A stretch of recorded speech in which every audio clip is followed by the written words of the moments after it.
we know of. You're and a as they wildcat, prepare their food, we tape every move they make and how they handle the food and how they dice the carrots the way you like it. Then you dial 2736 and you get the kind of food you want. Chef Milani style or individualized. You can even tape your own cooking. I remember 5 years ago I used to laugh at you, and now all this is very believable. All right, onward. What do we have here? Areas like India, where you have high population densities, or areas like China, we just can't afford to go on and make an individual house for every human being. We just don't have that kind of energy. Our population has already surpassed the point of no return. We have to unify our architecture. Not that I like it, but we're trapped.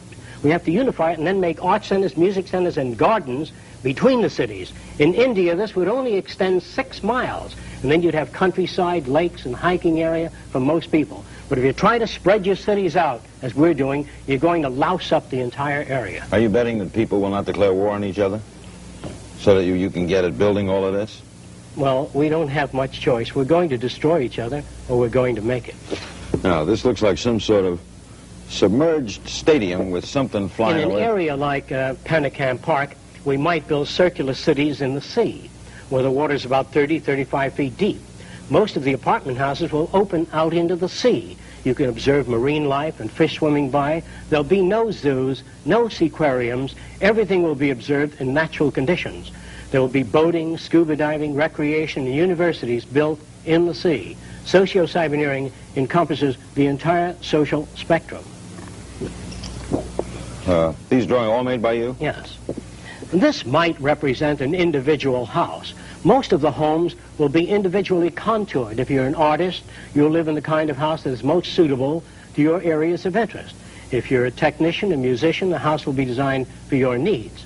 Most of the houses will be self-generative. That is, the heat of the sun falls upon your roof and lowers the temperature on the inside of the house. The sunlight is scattered on the inner walls, in which you have a phosphor coating, and the room glows all evening with a soft glow without any electricity, without any power waste.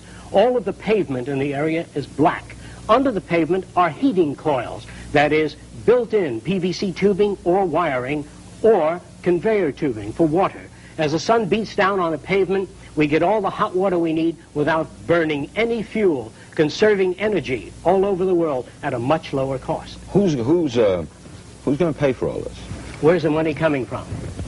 If you took all of the gold and all of the wealth of this country, all of the certificates of debt and all of the land ownership, all of the diamonds and rings, and dumped it off the coast of Japan, as long as you didn't touch the American way of thinking, our technology, and our resources, we would not be impoverished at all.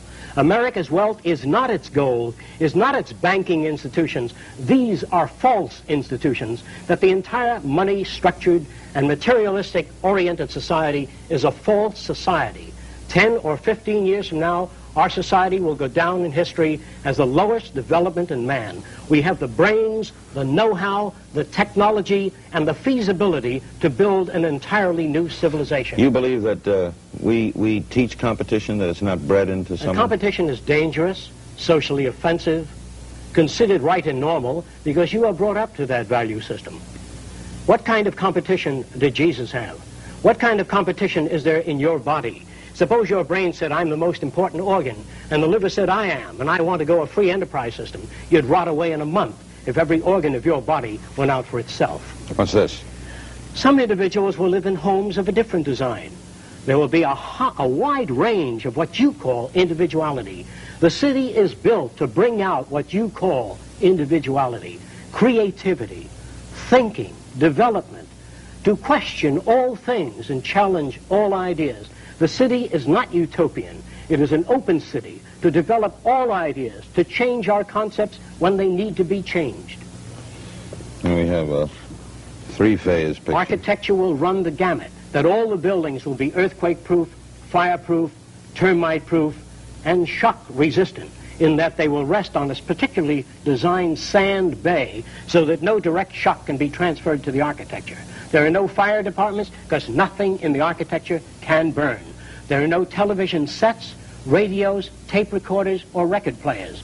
All of that is done by the central computer system, in which all of the world's music is housed in a central computer. You don't want records, tape recorders, all this junk that requires continuous maintenance. All you want is the music you like. You dial it and you get the music. You don't need to pick up records or store them. You live in an insane culture where we duplicate things. It's like having a television station in every home or every apartment building. All you want is the music or the program. You dial that. There's where the computers come in. They don't control you. They provide you with the music. But you wouldn't need a set in the house to get the program. No. All you need is an image screen. An image screen? An image screen, a flat screen built in on the wall. You don't have a set sticking out. You don't have tape recorders. All you have is the music you like. Did you read Ira Levin's This Perfect Day? No, I did not. Well, he had a society like this in which the computers also control the human beings. Well, this I'm against. And he made it so that you felt a little ill, you pressed a button, and I you got don't like that. That's too much like 1984. All of yours is Brave New World. This is humanistic. All our cities will be separated by a half-mile of landscape areas and return to the natural ecological balance. The lakes, the hills, the valleys, the animal life between cities will go back to nature. How will we travel? Cities are connected from core to core by either cyclic elevators or linear transportation systems. There are no freeways and no automobiles, therefore no automobile accidents. No automobile accidents because they don't exist. We have continuous transportation. You don't need to wait for a bus. We have continuous moving conveyors.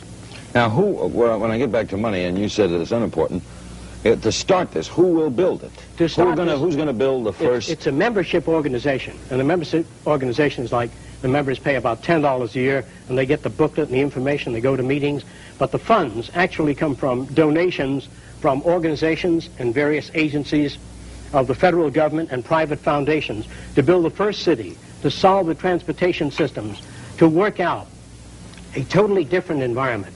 And after the first city is built, we expect a rapid growth in the membership. It is difficult for people to immediately understand socio-cyberneering because it is not like anything else that you're familiar with. Obviously, it requires a change of thinking.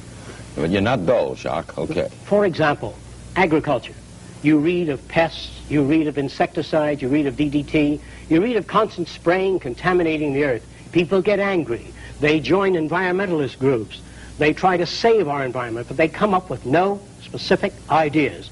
Socio-cyberneering has a blueprint for all of the identified problems. For example, all our agriculture will be totally enclosed, either in plastic or glass buildings that can transmit ultraviolet light. Therefore, you have no insect invasion of plants. We also have special ultrasonic generators that keep all insects away from plants. If certain insects, particularly selected insects that are detrimental to the plants, are hit with ultrasonic, cavitation is produced and their bodies rupture, fall to the soil and enrich the soil, and are not washed into our rivers and do not contaminate. Therefore, an agriculture that's enclosed, you're not subject to frost, you're not subject to freeze or weather. In other words, these nuclear plants out here that dump their hot water into the bay, we use that hot water in the winter to enhance the plant life, to grow bananas in Georgia, in North Carolina, by using the hot water from nuclear plants. What do we do with the radioactive waste? We encase it in piping and treat sewage water with the radiation, not radioactive powder, but the radiation material is sealed. And through a multiplicity of shields, we only use the radiation to clean the waters emitted by hospitals and all other sources of contamination. You keep showing this figure, this thing flying around the sky, so you better tell me what that is. Oh, this is one of the methods of conserving our land area. You read of erosion. Our beaches are being eroded. Land is being eroded. By designing and building underwater dams, which is entirely feasible within our time, we can modify the ocean current. We can modify the Japanese stream. We can build dams under the ocean and utilize the Japanese current, oxygenate the water, and do away with the red tide. The red tide, by the way, can be dealt with by oxygenation, by recirculating the water, by building dams under the water in the Gulf Stream to set up greater turbulence in the water, and this is feasible. If we don't do it, we will cease to be as a nation. We have the energy, the know-how, the raw materials. Socio-cyberneering is an organization that is probably the boldest organization ever conceived of. What? And we're undertaking the most ambitious project in the history of mankind.